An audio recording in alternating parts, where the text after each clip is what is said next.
Welcome to the August 22nd, 2023 Education and Pupil Services Committee in-person and virtual meeting. The meeting of the Education and Pupil Services Committee will please come to order.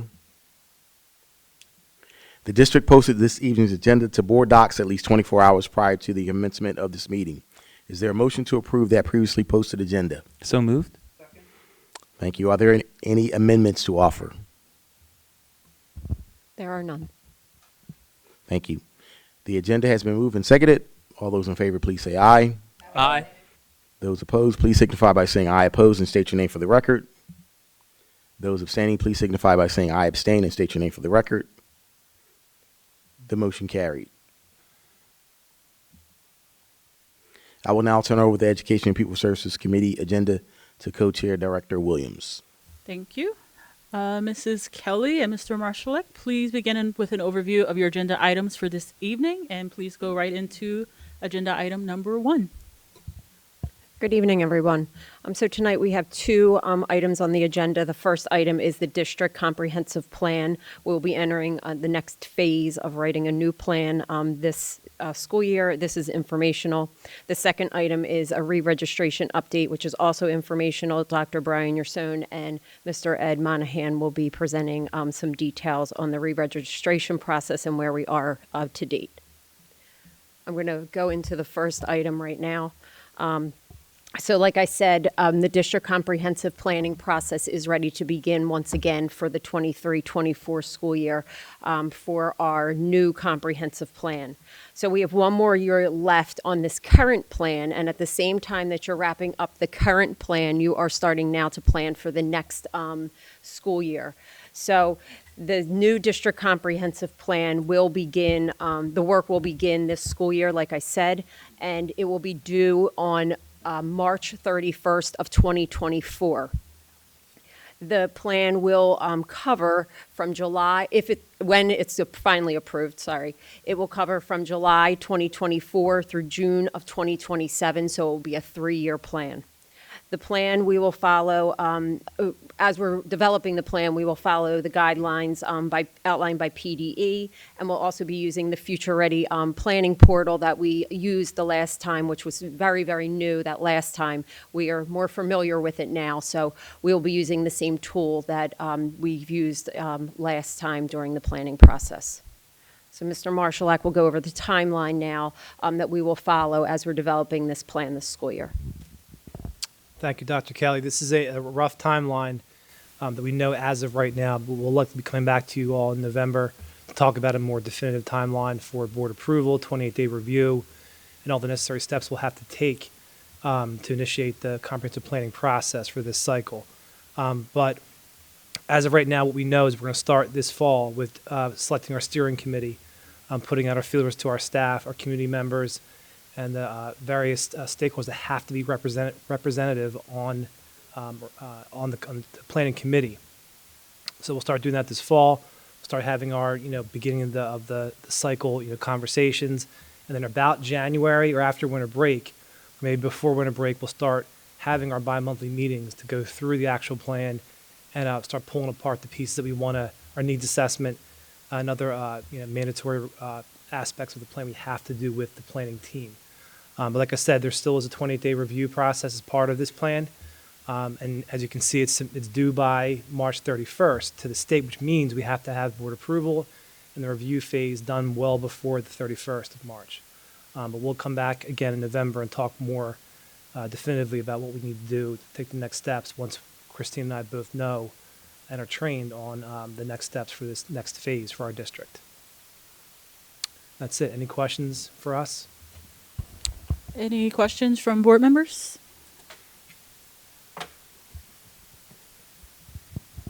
We can move on to agenda item number 2. Okay. The second item on the agenda for tonight is the re-registration process. Dr. Brian Yerson will review it with Mr. Ed Monahan. They'll review where we are right now and provide an update to the board and public. Thank you, Dr. Kelly. Good evening, Dr. McGarry, Board President Brown, Vice President Fields, members of the school board, community. Thank you for allowing us to present, give you an update on where we are with re-registration. In April, the board approved for us to have our rising 6th grade and 9th grade students to re-register within the district. As of right now, we've had about 2/3 of our families comply, which is about, Ed, what are our numbers?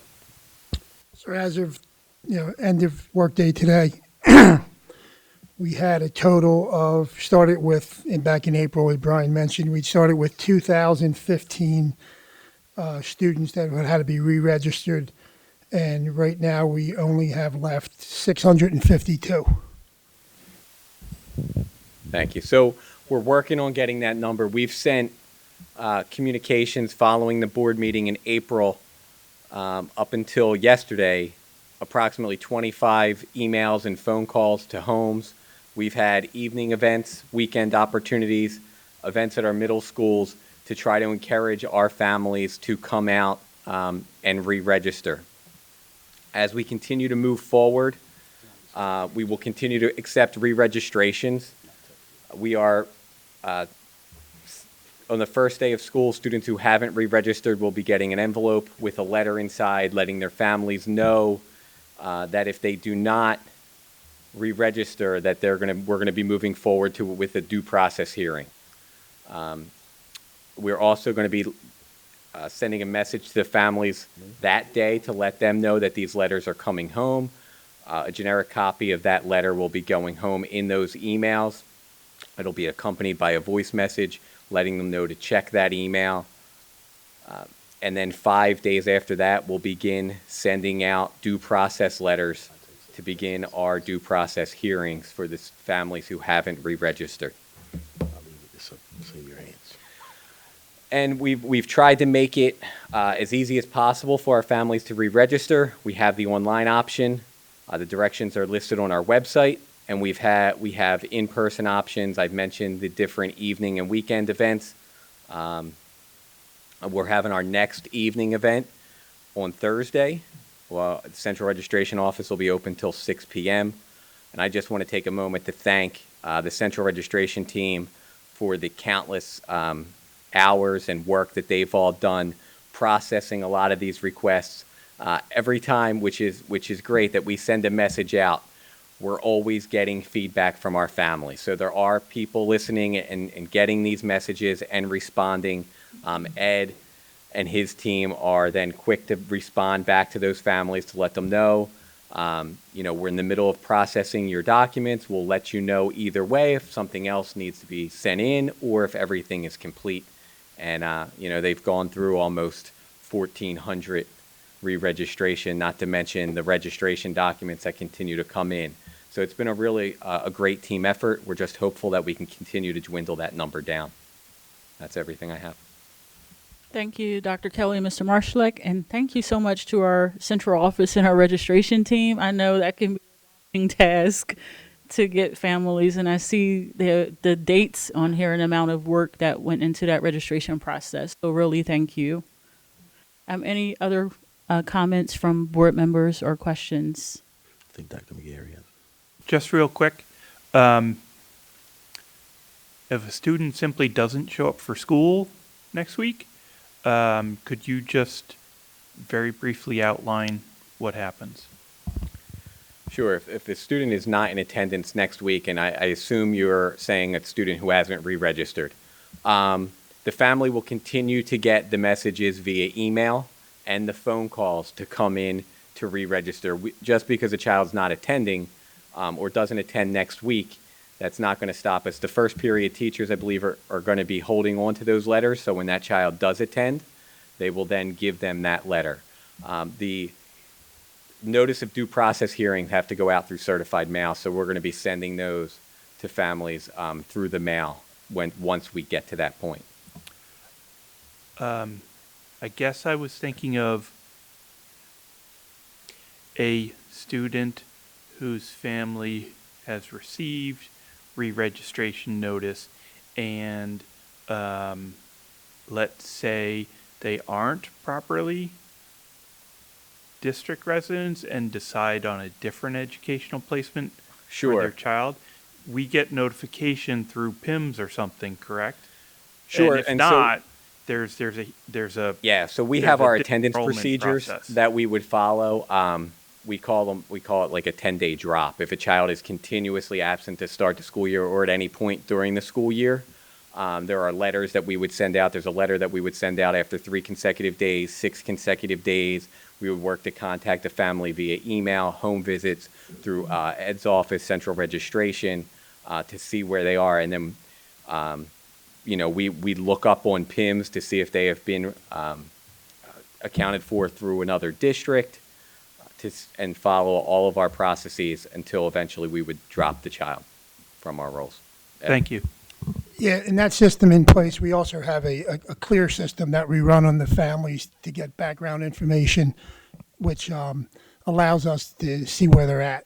So basically, in that type of situation, if a family did leave, we'd be able to follow up with them and get an idea where they're at. And in some cases, they do leave without letting us know we're withdrawing. But once we get them the paperwork, they sign off on the withdrawal, and then they usually move on to the next district. Or if they go and register in the next district, we get the paperwork at our schools notifying them that they need a release of records. Okay, thank you. Is the registration form, is that like a state mandated form, or is that a form that gathers information the district is requesting? So it's a district-created form, the Okay. re-registration. So we gave the families an option to submit a form online, or they can do it on purpose. The form is built from state-required basic enrollment documentation or basic education circulars known as BECS. So the enrollment process is in accordance with state process and procedures. We have updated our forms to make sure they're in compliance, having dealt with the Pennsylvania Education Law Center many, many years ago. The process that we have in place is up to date on multiple occupancy support affidavits, students facing homeless, foster care, and I'll come back in a moment just to follow up on some of the other questions I think that you're talking about, Mr. Desnoyers, because the re-registration and attendance run parallel, and at times they may intersect, but re-registration is a separate process from someone who doesn't show up to school, and there are different policies and process and procedures that we have to follow. That form also is twofold. It also allows the families to update their information, which has been very, very beneficial. We found so far a lot of families don't update email or update contact information. We had a situation today where Dr. McGarry received an email, family stating that they hadn't had any communication and they haven't heard anything back. The child was registered back in July on the 18th. We had all the documentation. We contacted the school. The child had a homeroom, a teacher, and the parents had no idea. And as we kept reviewing the forms, they changed their email and never notified anyone.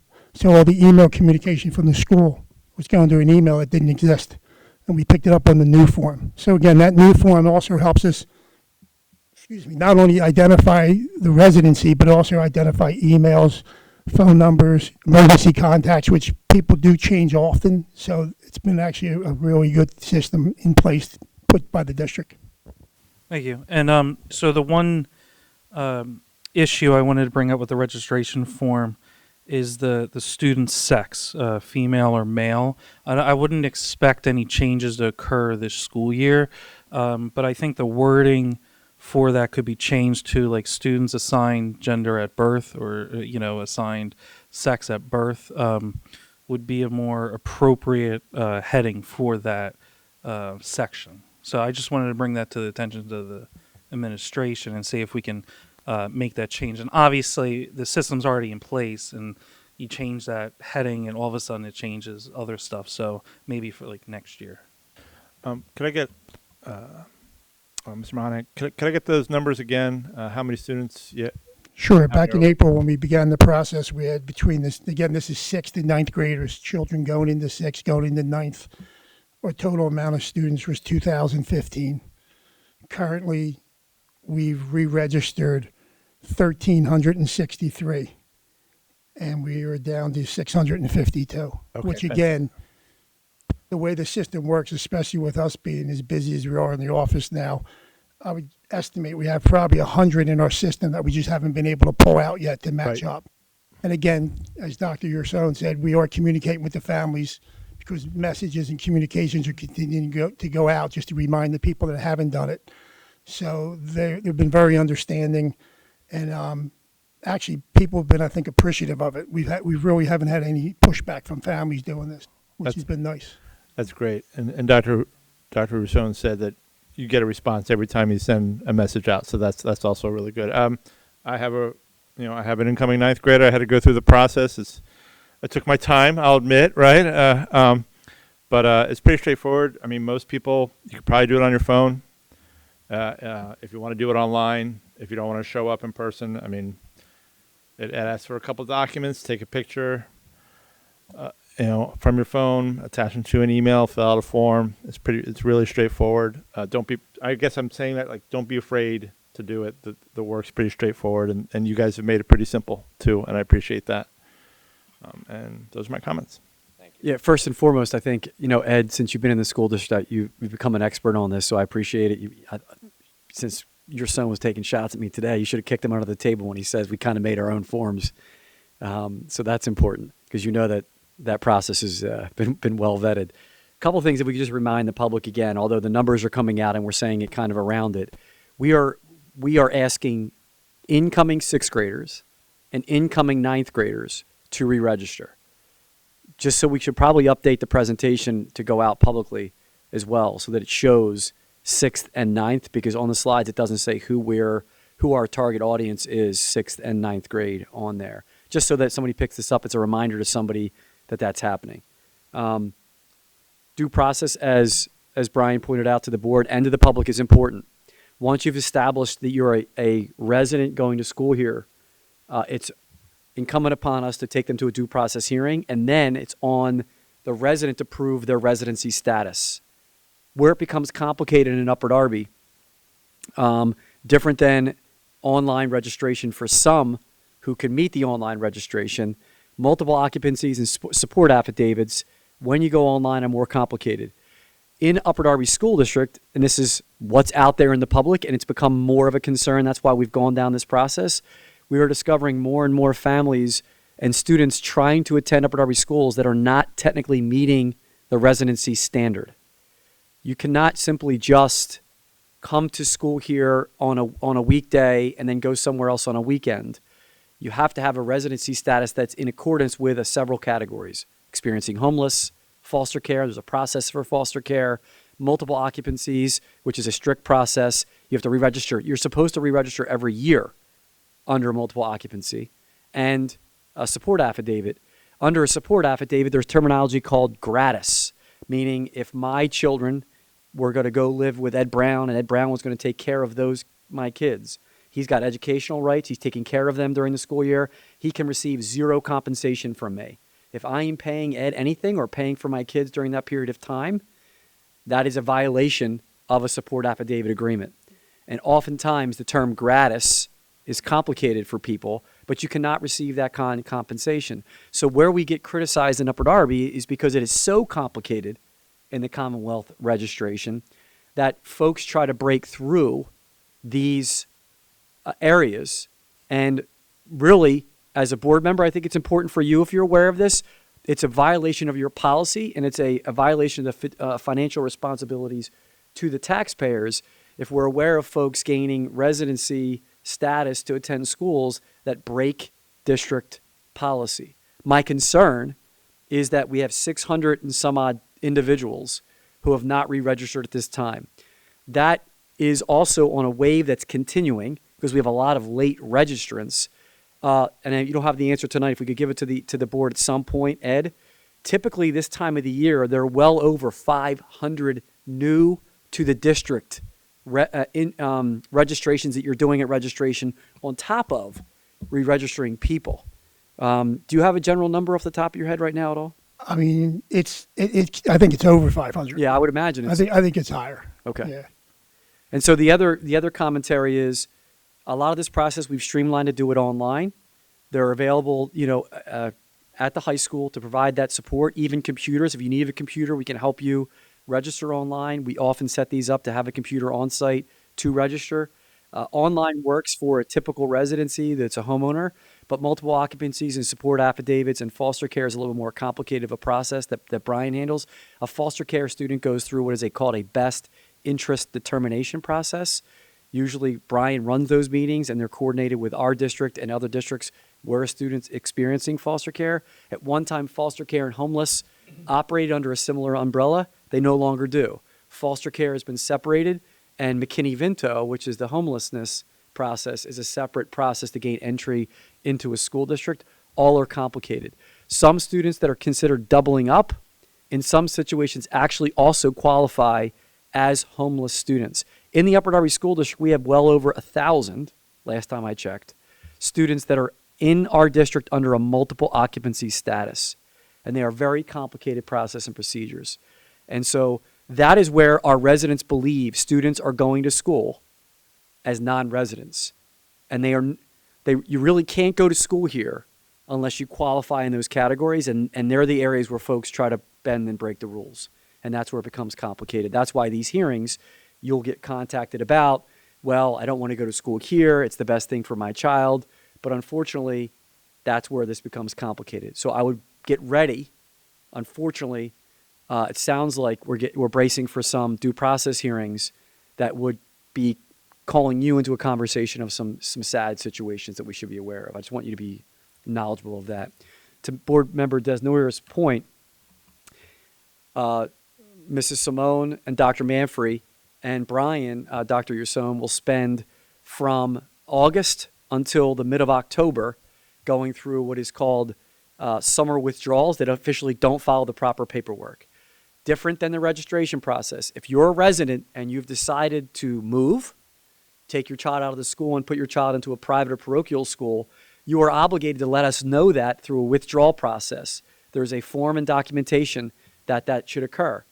Most of the times, unfortunately, in the Upper Darby School District, folks do not follow the summer withdrawal process. As a result, we have students that we think are coming here that are on our rolls, on our records, taking up seats. And under the due process rights, we have to go over and over again to contact those families and then try to set up an appropriate process to drop them legally through the 10-day drop. If we don't know where they're going to school, we're not. Brian and Mr. Monahan talked about a process through PIMS. There's something called a PA Secure ID. If the student happens to stay in Pennsylvania, they have a state ID. We can plug that into a system, try to track them down. We have to find out where they're going to school, and we have to communicate that. Unfortunately, if they leave the country or the state and we can't find them, we have another process on our hands where that impacts our graduation cohort. We are hurt by parents who don't communicate with us. It's a negative score on our graduation cohort at the high school. And you can imagine in Upper Darby, different than other neighboring districts, our transiency and our complicated nature hurts our graduation rate. The fact that we're able to track down our families and get to an over almost 90% cohort graduation rate with 500 of kids in and out every single year is a compliment to Ed, Brian, Ed Monahan, Kelly, the high school administration. It's a lot of data points tracking this here. And again, much like the comments that were made this morning by Board President Brown, we all have to be in on this process together. We're not trying to make it a hardship on the community, but taxpayers are always on our heels, commenting on who's going to our schools and who's paying for it. And it's a very complicated process. And I just wanted to shed light on the fact that I appreciate what you do. And Ed, I think you could probably, run just about any school district in this area. I appreciate it.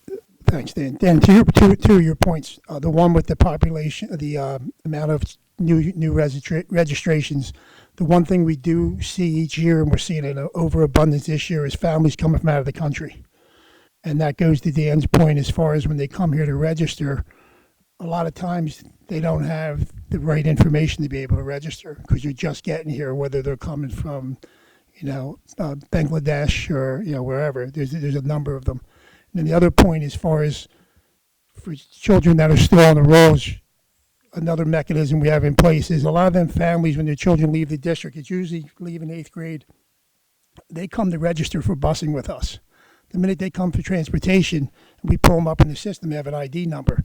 Well, they show active in our school. And we're like, well, how are you going to Bonner or Carroll or Harrow when you're active in our school? They go, well, we didn't know we had to do anything.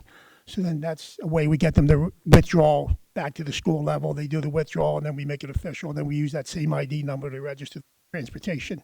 But we can't duplicate the ID number. Once it's in the system, we can't use it again unless they're out.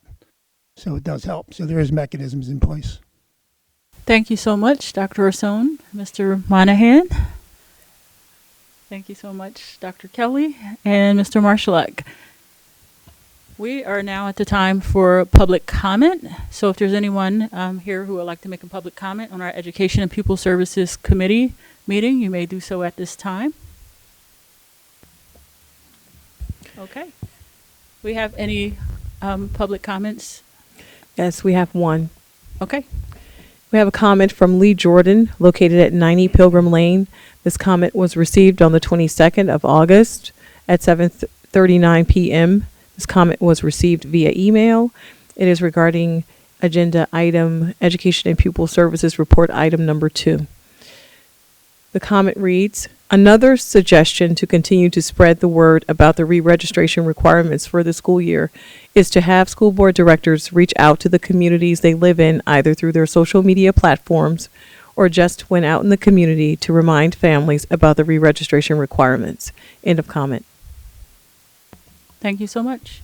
I appreciate community input on that. As the superintendent of schools, I would ask that you not do that kind of business. You could do what you want, but I would ask that you do not do that kind of business on your social media for a lot of reasons. We have a director of communications. We have a process that's in place here. We're communicating out through our vehicles of communication. Re-registration is on social media. It's on the district website. We'll continue to do that. There are times when I think going that direction, although I appreciate getting it out in your communities, would bring you into the middle of something that you need to be neutral at a point that there could be a disenrollment hearing, and it would come before you as a board member. So I would say, as your superintendent, let the administrators continue to communicate that information out, and I wouldn't stick yourself in the middle of that. That's just some administrative advice. Thank you. Would you mind reviewing the agenda? Thank you. So we had 2 agenda items for this evening. The first was the district comprehensive plan, which was informational. We reviewed, Ed and I reviewed the next phase of this new plan and the timeline or tentative timeline for this item. The second item was Dr. Yerson and Mr. Monahan, a re-registration update, which again was informational. Thank you. And now turn the meeting back over to President Brown. Thank you, Director Williams. A motion is in order for the adjournment of the Education and Pupil Services Committee meeting. So moved. Second. Double for both times. All right. All those in favor? Aye. Aye. Meeting adjourned. Have a good night, everyone.